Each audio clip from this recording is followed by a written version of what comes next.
Hi guys, so may papakita lang ako sa inyo. So ayan guys, tingnan nyo. Ba't may host to? So ayan, nilagyan namin na to.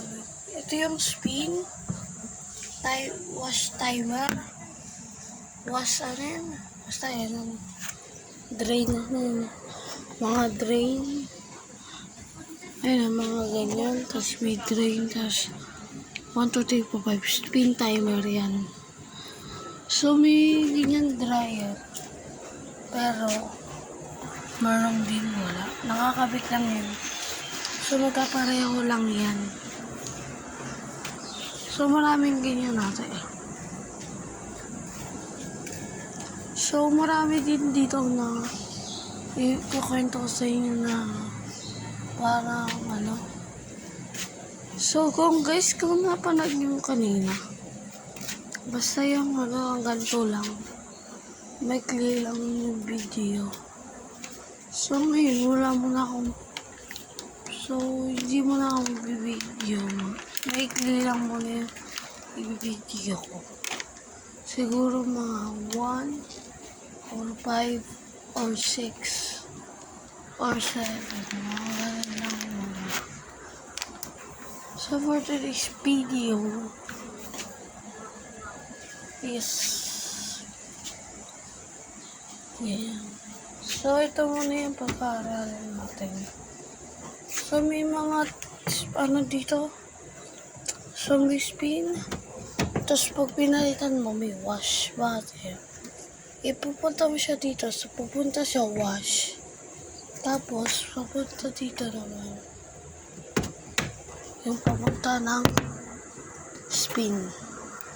Paikot naman yung mga damit. Yan, paikot naman yung mga damit. Tapos pag pinunta mo naman dito, parang maglalagay siya ng mga damit. Pero pag pinunta mo sa spin, ikot yan. Ganun yung tubig. Yan. Hanggang umagalaw. Umagalaw guys. So ito naman tayo next. Wash timer. So bakit nga ba may ganyan? Parang yung kagaya nito. Wash. Pero yung timer na yan is 0, 5, 10, 15. Basta ganun.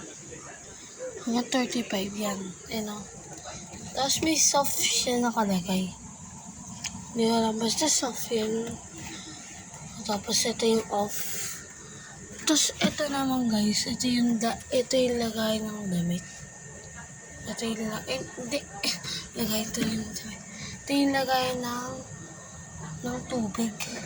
Tubig yan. Ayan yung tubig. Yan o. So, dito yung lumalabas dito. Ayan. So, next tayo it's ito. Wash, safely ata yun ng damit. So, ito, may ganyan, may normal, may strong. Tapos, hindi na muna. So, ayun din. Parang iniikot yun. Iikotin yan guys. Tapos ito, iikotin yan. Iikotin yan papunta dito. Kung normal o ganyan ba, kung ito ba. Basta tapos ito naman. Okay, next na tayo. So ito, kung drain na yan, safely ata yun eh. So, iikot nyo lang papunta ng drain para lumabas dito yung tubig. Papunta dito. Papunta dun hanggang doon. So, ayun po yung pag inikot nyo sa drain,